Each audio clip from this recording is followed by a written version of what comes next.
Shalom jemaat Tuhan, tanpa terasa sudah minggu yang keempat pada bulan Maret ini kita diberkati Tuhan dan kita ditolong Tuhan.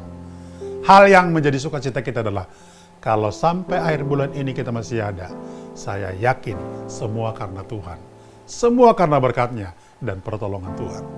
Itu sebabnya saya mendorong kita bersama-sama selalu mengucap syukur, berterima kasih hanya kepada Tuhan. Minggu yang keempat ini saudara-saudara, tema firman Tuhan adalah membangun pola hidup sehat. Dalam konteks kesehatan tubuh, saudara sekalian, ini penting, membangun pola hidup sehat.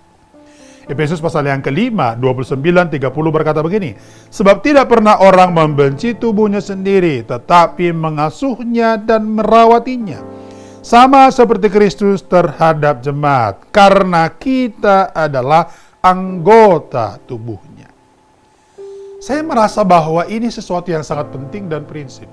Tidak ada orang sebetulnya yang mau bahwa tubuhnya mengalami sakit penyakit. Makanya kalau coba lihat orang sakit, saudara-saudara, sedikit saja orang sakit langsung pergi ke dokter, cari dokter. Atau misalkan kalau tidak ketemu dokter yang mampu menolongnya dia, kemudian cari lagi yang lain sampai ketemu ahlinya. Supaya apa? Supaya sehat. Tapi tahukah saudara sekalian, seringkali kita gagal menerapkan pola hidup sehat dalam hidup ini. Kenapa? Karena kita tidak menyeimbangkan ritme tubuh kita dengan juga segala sesuatu.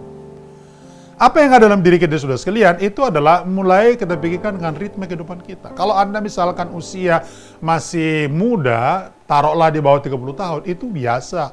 Orang pasti sekalian dengan dengan semangat luar biasa dan seterusnya, apalagi kesehatannya prima, saudara. Maka saudara sekalian menggebu-gebu. Tapi coba kalau orang sudah mulai 50 ke atas, saudara sekalian, sudah banyak pergumulan, saudara-saudara. Maka dalam konteks ini, meskipun usia muda dan tua, pola hidup sehat menjadi sangat penting, saudara. Kita perlu belajar, saudara sekalian, menerapkan ini. Kenapa? Karena bagian ini penting. Tidak pernah orang membenci tubuhnya sendiri, tetapi mengasuhnya dan merawatinya. Sama seperti Kristus merawat jemaat, harusnya kita juga merawat tubuh kita. Ya. Dan saya berdoa, ini menjadi bagian penting bagi kita bersama-sama. Pertanyaannya, bagaimana caranya kita supaya mengalami ataupun menempuh hidup sehat? Yang pertama, makanlah secukupnya. Makanlah secukupnya. Amsal pasalnya yang ke-25, saudara, ayatnya yang ke-16. Amsal pasalnya yang ke-25 ayat 16, firman Tuhan berkata apa? Kalau engkau mendapat madu, makanlah secukupnya. Jangan sampai engkau terlalu kenyang dengan itu, lalu memuntahkannya. Kiasan Bapak Ibu.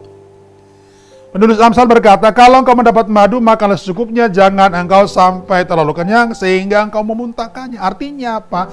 Makan secukupnya. Ya, kadang-kadang ini pola hidup kita yang tidak benar ya, makan berlebihan. Ada orang berkata, Pak, saya sebetulnya makan tidak berlebihan, tapi makan kekenyangan katanya. Oh, sama saudara-saudara ya. Apalagi ada orang berkata, saya bukan makan kekenyangan Pak, tapi makan sampai bodoh-bodoh katanya. Waduh, itu kalau makan sampai bodoh-bodoh saudara, itu artinya apa? Habis makan gak bisa lagi bikin apa-apa saudara. Saya berharap bukan ini pola hidup kita. Makanya kita perlu belajar untuk makan secukupnya. Artinya apa?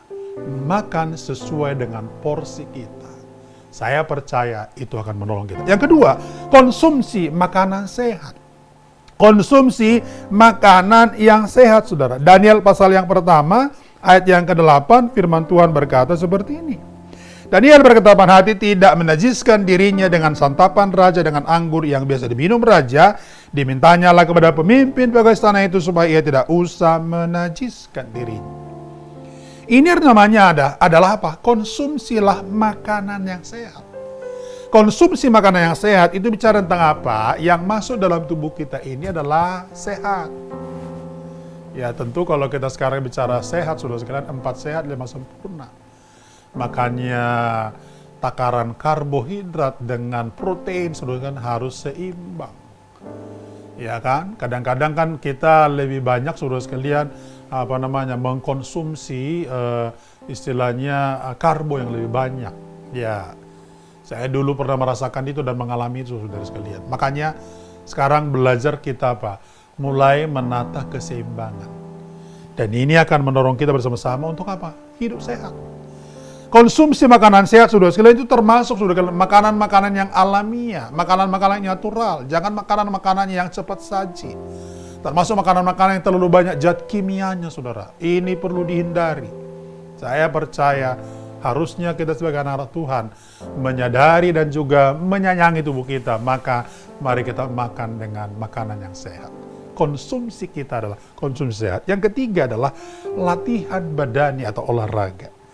Kalau saudara baca nanti 1 Korintus pasal 9 ayat 27, maka Paulus menasihatkan kepada jemaat di Korintus supaya mereka tidak hanya memusingkan diri saudara sekalian dengan hal-hal yang tidak baik, tetapi juga mereka melakukan latihan badani.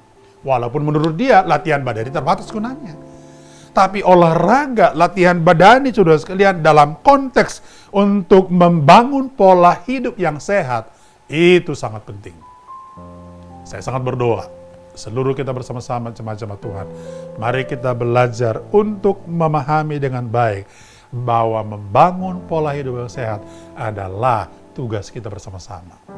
Hidup yang sehat tidak pernah datang dengan sendirinya, kecuali kalau saudara mengupayakannya, mengusahakannya dengan baik-baik.